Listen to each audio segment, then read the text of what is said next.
आज जिस तरह से कराची में एक नाखुशगवार वाक़या पेश आया, मैंने आज तक कभी कोई वीडियो नहीं बनाई, कभी कोई किसी मामले में नहीं बोला, लेकिन आज इंतहाई मुझे दुख हुआ है कि एक बंदा जो कि लाहौर से कराची अदालत में पेश होने के लिए जाता है, अपने लिए इंसाफ मांगने के लिए जाता है, वो लड़ने के लिए नहीं जाता। और आज जिन लोगों ने तशद्दुद किया है, आप लोगों ने ही कानून पढ़ा है और आप लोगों को ही कानून का पता है, और हमारे जैसे लोग आप लोगों के पास आते हैं, इंसाफ मांगने के लिए और अपना केस लड़ने के लिए आते हैं। आज आप लोगों ने उन्हें क्या मैसेज दिया है? मेरा सवाल सिर्फ यह है कि क्या वकील का लिबास पहन लेने से आप लोगों को यह हक मिल जाता है कि आप लोग किसी पे भी तशद्दुद कर सकते हैं? आज रजब है, कल कोई और होगा, फिर कोई और होगा। आप लोगों ने क्या इमेज दिया है लोगों को? अगर आप लोगों को किसी से कोई भी मसला है, आप उसको लीगली लेके चलें।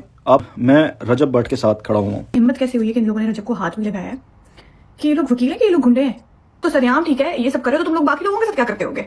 ये जो लॉयर्स हैं, they should speak inside the court, और लॉ इनको सिर्फ इतनी परमिशन देता है कि इनसाइड द कोर्ट ये किसी की बात को जस्टिफाई करें या डिनाई करें।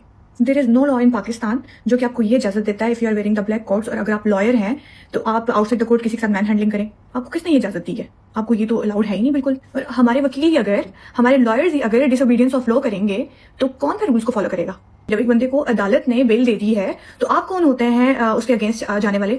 आप कौन होते हैं कि बाहर जाके आप उसके साथ मैन हैंडलिंग करें या उस पर आप तशद्दुद करें? बंदा क्यों ना बोले इस पे, बंदा क्यों ना बात करे? जो चीज गलत है वो गलत है, इन लोगों ने गलत किया है। कहाँ पे ये लिखा हुआ है कि किसी वकील को ये इजाजत है कि वो किसी पे हाथ उठाए? इसमें जितने भी लोग शामिल थे, इसमें जो लोग भी थे, उन सारों को टर्मिनेट करना चाहिए, उन सारों के लाइसेंस कैंसिल करने चाहिए। अब करते लॉयर्स ऐसे होते हैं, लॉयर्स का ये काम होता है। लॉयर का क्या मतलब है कि वो सरेआम गुंडागर्दी करेगा? तुम लोगों की हिम्मत जुर्रत कैसे हुई? तुम लोगों ने उसको हाथ लगाया है और वो एक अकेला वहां पे खड़ा है, ठीक है? पहले तो तुम लोग उसके ऊपर प्रॉपर तशद्दुद करते हो, ठीक है, और फिर सरेआम वीडियोस भी बना रहे हो। मतलब इतनी हिम्मत जुर्रत है तुम लोगों को, डर खौफ कुछ भी नहीं है। तो जी बस रजब भट्ट के लिए सब पहली दफा सामने आ रहे हैं, क्योंकि इससे पहले बहुत भी मुकदमे वगैरह बहुत भी मसले हुए, उसमें किसी ने भी उसका साथ नहीं दिया। लेकिन यहाँ पे सबको पता है कि इस बार रजब भट्ट पर जो जुल्म हुआ है ये नाइंसाफी है। उसके साथ इस तरह से जुल्म नहीं होना चाहिए था।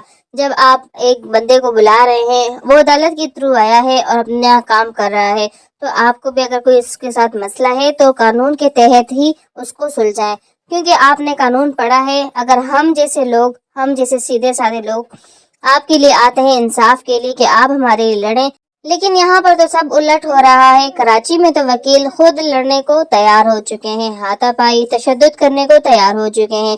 क्या इन लोगों ने कानून नहीं पढ़ा? हम किसके पास जाएंगे इंसाफ के लिए जब हमें इंसाफ ही नहीं मिलेगा? तो अब यहाँ पर रजब भट्ट के लिए सबने आवाज उठाई है, लेकिन एक बात यहाँ पे ये भी आती है कि अभी तक फिलहाल हैदर, मांडोगर, शेजी किसी ने भी रजब भट्ट के लिए आवाज नहीं उठाई, जबकि उनकी फैमिली में सब ने स्टोरियां लगाई हैं और जस्टिस के लिए आवाज उठाई है कि हमें रजब भट्ट को इंसाफ दिलवाना चाहिए। लेकिन अभी तक इन यारों में से किसी का भी सामने नहीं आया, जबकि फिलहाल मूसा सामने आया है। और नानी वाले को तो अप्रिशिएट करते हैं और उसको सलाम पेश करते हैं कि उस पर हमें इतना यकीन भी नहीं था कि वो इस हद तक आ जाएगा। उसने जिस तरह से रजब भट्ट को प्रोटेक्ट किया है, मिसाल कायम की है और रजब फैमिली के दिलों में अपनी जगह बना ली है।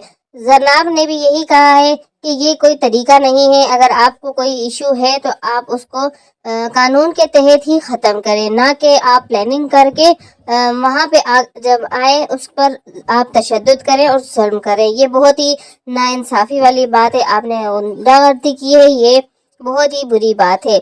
आपका तो लाइसेंस वगैरह भी ख़त्म करना चाहिए, आपको तो वकील होने के भी काबिल नहीं है। रजब भट्ट के घर वाले भी बहुत ज्यादा परेशान हो रहे हैं, क्योंकि रजब भट्ट पर जो जुल्म हुआ है उस वजह से रजब भट्ट अब कराची में भी सेफ नहीं है। और आप लोगों को क्या लगता है कि रजब भट्ट के लिए हैदर और मांडोगर सामने क्यों नहीं आए? उन्होंने रजब भट्ट के इंसाफ के लिए क्यों नहीं आवाज उठाई? कमेंट सेक्शन में अपनी राय जरूर दीजिएगा। क्या आप लोग इस बारे में क्या राय रखते हैं? चैनल को अभी तक सब्सक्राइब नहीं किया तो फौरन से सब्सक्राइब कर लें, ताकि रजब फैमिली की लेटेस्ट अपडेट आप तक पहुँचती रहे। वीडियो पसंद आए तो लाइक शेयर जरूर कीजिएगा।